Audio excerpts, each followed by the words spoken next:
My name is Aishah Shahida Simmons, and I'm a filmmaker and professor at Temple. I like Philadelphia. I think for me, it's a big city, but it's also a small town. So I like it. It's a big city with neighborhoods and people. The history is very old here. Obviously, it's that sounds crazy, but so in the history is, and not only just like traditional American history, but just in particularly in terms of African American history. Yeah, I do think that being women, we're faced with lots of challenges, and definitely being black people, black women, we're faced with lots of challenges. I think I have been empowered. First and foremost, I come from just a long line of black women who've been very powerful, and from my grandmothers, and definitely my mother. My mother was the first black feminist she was the first feminist I ever knew, and she was a black woman.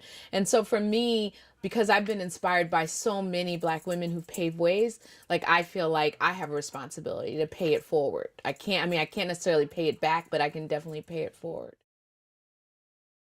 Well, it started in the 80s when I was in high school. I went to see uh, um, She's Gotta Have It by Spike Lee.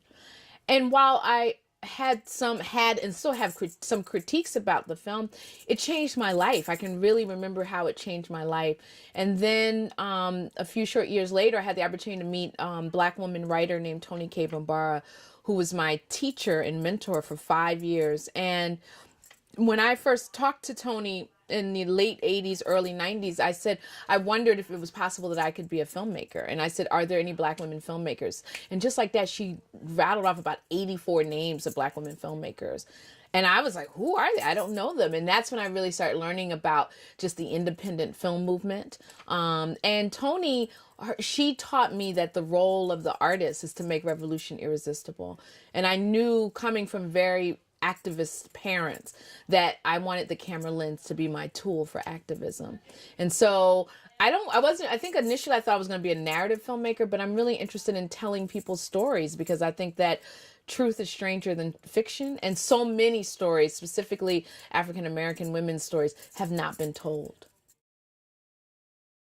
Audre Lorde was a self-defined black feminist lesbian poet, and her written words, I read her book titled Sister Outsider in spring of 1990, which is at the same time I came out as a lesbian. And she really, her words really ignited a fire, a flame in me that was already kind of percolating. I think always being nurtured by Toni K. Bambara, my father, Michael Simmons, my mother. But Audrey, I think because she was out and she was a black lesbian, that she just really, her words taught me to challenge me to be engaged, engaged as an out lesbian and also as an activist. Well, my first short that I did, which was conceived in a script writing workshop with Tony and influenced a Sister Outsider by Audre Lorde, profoundly influenced me, in the film called Silence Broken. It was about African American lesbians' refusal to be silent around sexism, racism, and homophobia. And it was just really, so often black lesbians are asked to choose between our race or our gender, our sexuality. And my whole thing was that we're whole, we're one. It's like, I don't at 5 a.m. say, oh, I'm black. At 10 a.m. I'm woman. At 11 a.m. I'm lesbian. It's like all these identities merged into one. My second film was called In My Father's House, which is about my coming out process, through interviews with my dad, my brother, and one of my best friends from high school. And at the time, my brother was 16. I mean, I did these in the early 90s. And it was just, my dad was very supportive. He saw that I was struggling with my sexuality and asked a black lesbian named Cheryl Doughton to talk to me about coming out. My father's belief was that a straight woman, heterosexual woman, would tell me that I was going through a phase. And he wanted me to not think I had to choose between my race and sexuality. So I wanted to tell that story, and about what does it mean to have a supportive father, supportive brother, and a friend. And as a message for people that this is what you do when people are struggling. And then my biggest project to date is No, the Rape Documentary, which is a feature-length documentary that looks at sexual violence and healing in African American communities. And it moves from enslavement of African people through present day with dance, music, poetry, testimonials from survivors, Black men who are working to end violence against women. And that film, well, all of them, but No is subtitled in Spanish, French, and Portuguese. It's been screened across this country and globally, and it's being used in part of the international movement to end violence against women. It took 12 years to make No, seven of which were full time.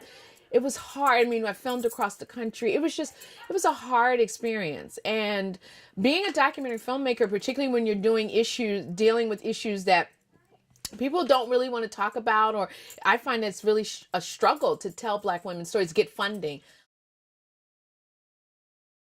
Our movie No is it's a movie about got date rape in the African American community, but it's a message that is transnational, and it's just such an important movie for both men and women dealing with a topic that people don't like to address, and I think that it is one of the most important movies that's been made in the last 10, 15 years. I know that sounds like a proud father speaking, but I'm beyond that. It is a project that whoever did it, I would say the same thing about. The nice thing about me, particularly my daughter, and is that we are best friends, and it's nice that your daughter is also one of your best friends, probably my best. I'm clearly proud of her efforts, not just as a filmmaker, but as a filmmaker who is committed to making films that helps to uplift humanity, and in this case, women in general, but African American women and women of color in particular. And I think that's just a special thing that she's done over the last 20 years. It's difficult to imagine what she has accomplished, because she's accomplished it without any supports. I mean, she hasn't had a university backing, she doesn't have a college degree, she doesn't have a lot of the trappings that people have in order to accomplish what she's accomplished. It's just been a question of determination and hard work and a commitment to her craft. I am a member of the editorial collective of the Feminist Wire, which is an amazing feminist news online source, feministwire.com, where we just deal with so many issues. So for me, I'm moving more into writing, and then I'm teaching at Temple, which is a big project as well. And so for me, what inspires me is to shine a light on that which hasn't been shine. I don't know. Shine a light. To shine a light on something where there hasn't been light. And I'm also really interested in what was I about to say? Just kind of putting the margins in the center. So just spread, really saying that these are important issues that we need to look at.